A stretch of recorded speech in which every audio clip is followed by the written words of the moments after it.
Hello and welcome back to my YouTube channel, Step Self-Help, using self-help resources for managing mild to moderate mental health difficulties. This is our session number 4 of managing low mood using behavioral activation as an intervention. This is our last session, and I hope you have watched video number 1, 2, and 3. It is really important to watch all those videos and to achieve, the full benefit of this course. Now, the session today is about looking at a balanced diary, understanding cycle of change, setting some SMART goals, readjusting goals. Okay. In our previous session, I hope you have identified some activities, and you've also graded those activities based on the difficulty level, the perceived difficulty. And today we are going to see what a balanced diary should look like. And then we will also understand that it is, although in these sessions I've explained how to change something, but actually to sustain that change is very difficult. And I will explain the cycle of change, okay, that would make more sense. Set some SMART goals and readjusting the goals. Moving on to the first example of a balanced diary. Now, if you see, in this diary, there are routine, necessary, and pleasurable activities, such as morning. They did shower and breakfast. In the afternoon, they had lunch. In the evening, they had dinner, tidying up, and nighttime, they prepared clothes for tomorrow. So these are their routine activities in the day. And they did some necessary activities. They paid a bill, they did the grocery shopping, they did 20 minutes of study, and they wrote a to-do list. And then they also did some pleasurable activities. Morning, they went for a walk. In the afternoon, they had a coffee with a friend, or maybe just, with the telephone. It is someone's diary, actually. So I can't remember if it was actually an in-person coffee or WhatsApp video phone call. Whichever it is, it's a pleasurable activity for them. And then they watched their favorite show in the evening, and then they read a novel. Now, this is a balanced diary of a stay-home mom, okay? Morning, they woke up, they got dressed, had breakfast with children. Afternoon, they did lunch. Evening, dinner prep. And night, they did their bath and prepared kids' school bags, etc. That was a routine. They did some necessary activities such as school drop-off, tidy kitchen, babies online, fold laundry, help children with homework, write a short to-do list for tomorrow. And then pleasurable, they listened to some music, podcast on the way back. Basically, they went to school, they listened to podcast, came back from school, listened to podcast, 20-minute walk in the park in the afternoon after lunch, and they had family board game, watched a fun film, read a novel in bed. Bear in mind, this is not every day that they're doing pleasurable activity. They've started to do this once a week now. Don't think that someone is doing all this perfect day every day. It's not feasible. Can't have a perfect day every day, but even if you can have like 2 or 3 perfect days, or even one perfect day to begin with, if you're not doing anything at all, it will be a good achievement. Okay, any achievement is good achievement as long as you've got something. It's good. And this is the balanced day of a working professional. So they woke up 7 a.m. in the morning. They had shower, breakfast. In the afternoon, they had lunch. Evening, they commuted home, had dinner. Night, shower, set alarm. The necessary thing they did was check work emails. They attended online meeting. They finished a report. Grocery shopping, prepare clothes, and work back for tomorrow. I mean, this is a work from home. And flexible working arrangement. So some days this person works from home, some days this person commutes. Okay. So this is probably the day that they are in the office. Then pleasurable activities out. Coffee in the garden for 10 minutes. Soon as they wake up, they like to have coffee. Have a quick chat with a colleague, 10-minute stretch break. Then they add a sport, they dance, they were cooking the new recipe. And the evening, they watched a light-hearted show or meditators. Again, this is one day. This is not every day. Okay.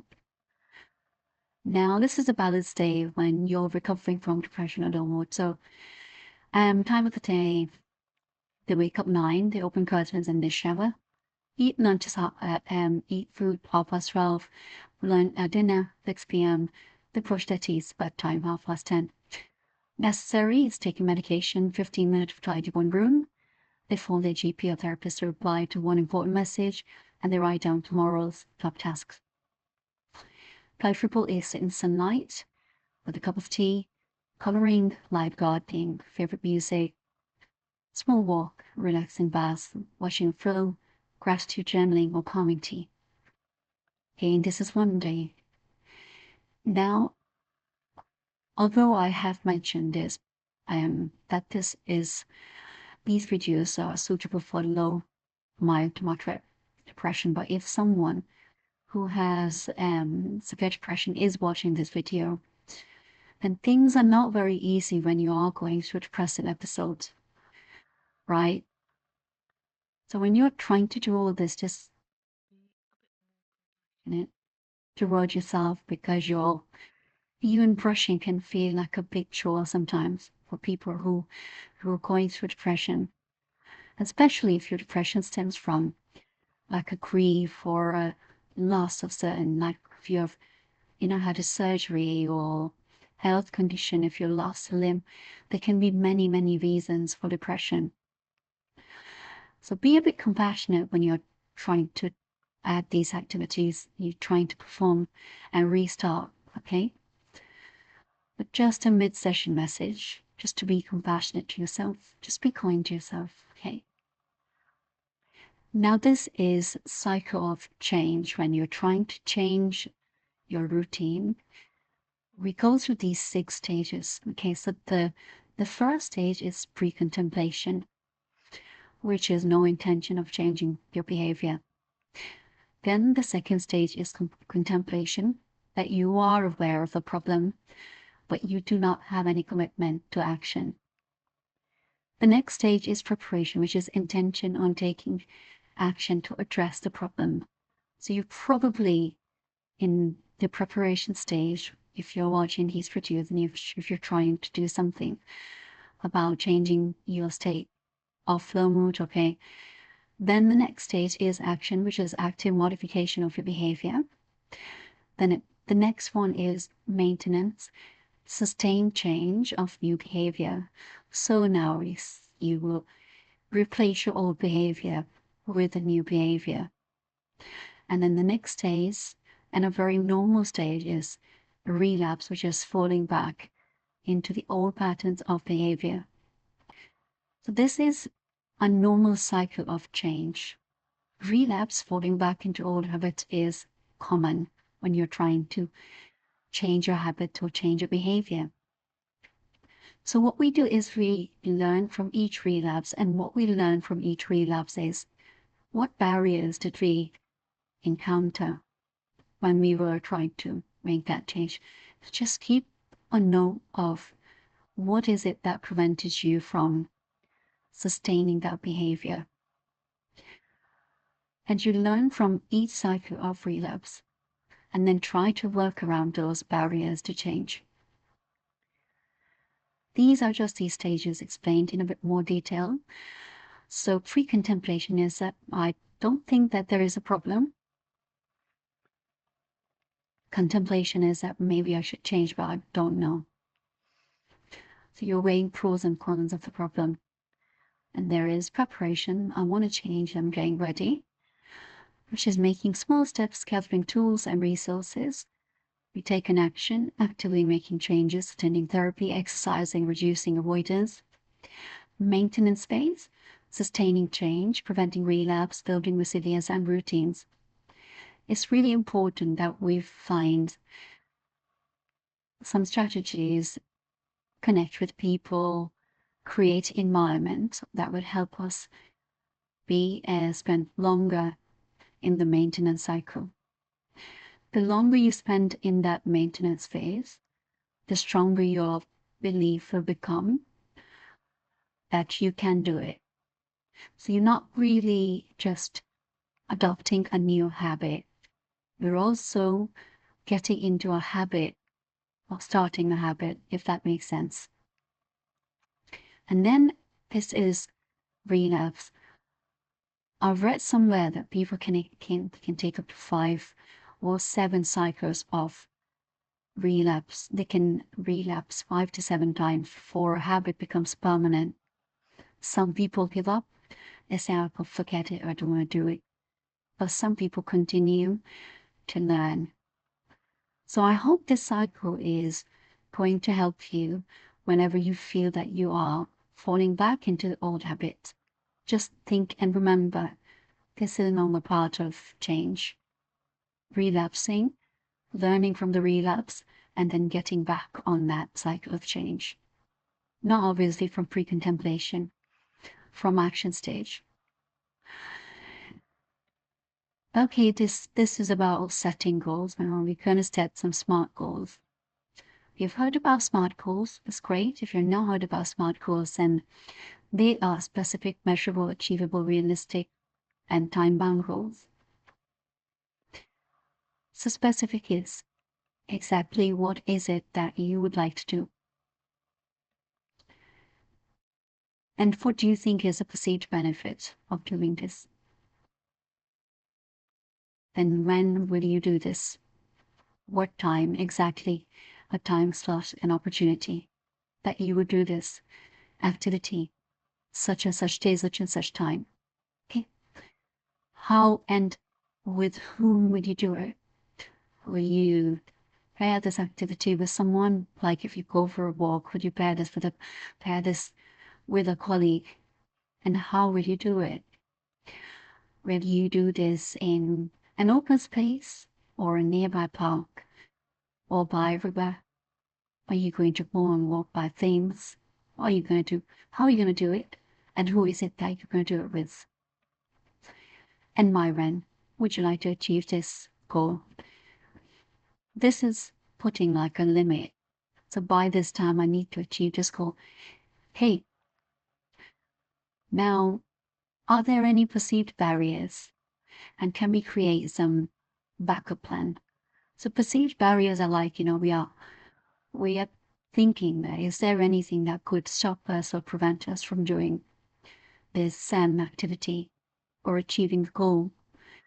And if there is, then clearly state it, write that down, and create a backup plan. How will you overcome these barriers? This is my plan. I want to lose 2 kilos by December 2025. I will eat 500 calories fewer.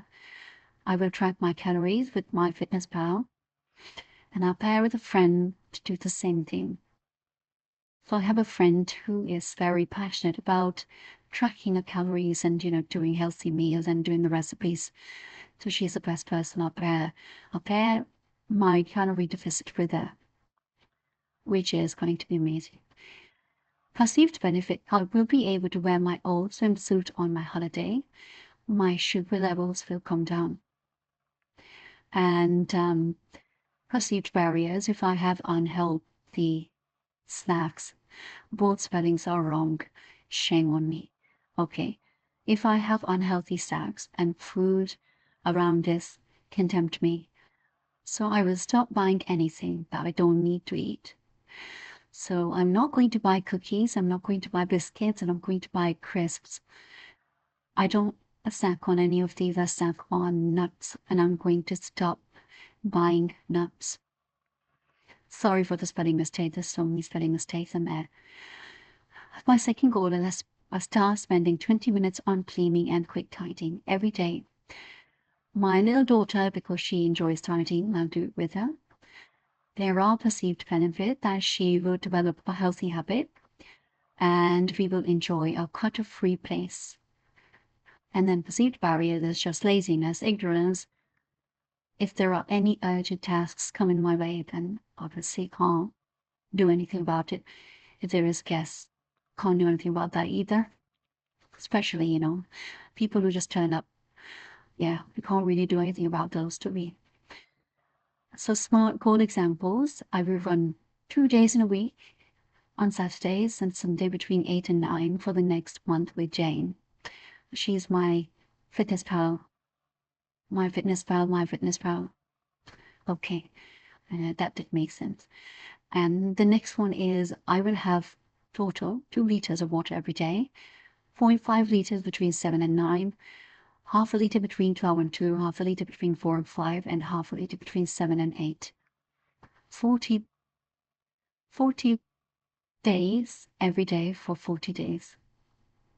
From the next one, that's what I meant to say. Rubbish English. Okay, now these are tips. Although you should try to start off with the least difficult activities, but kind of try to do something slightly more challenging than just least difficult, you know what I mean? Now try to achieve activities in the planner. These are your first steps to recovery. Don't expect too much too soon. Some weeks may be a struggle, some weeks it may be quite easy. Okay. Don't expect to feel better immediately. Don't forget you're in control. Take your time. Go at your pace. Plan your activities on different day. Don't cram everything in the same day. Spread them over the week. Do not overload yourself with one particular day. Be as specific as possible when describing your activities. Remember to include both fair and men. And this comes to an end of behavioral activation for the treatment of low mood. I hope you will be able to benefit yourself, even in some of the other way. So goodbye, and I will see you probably in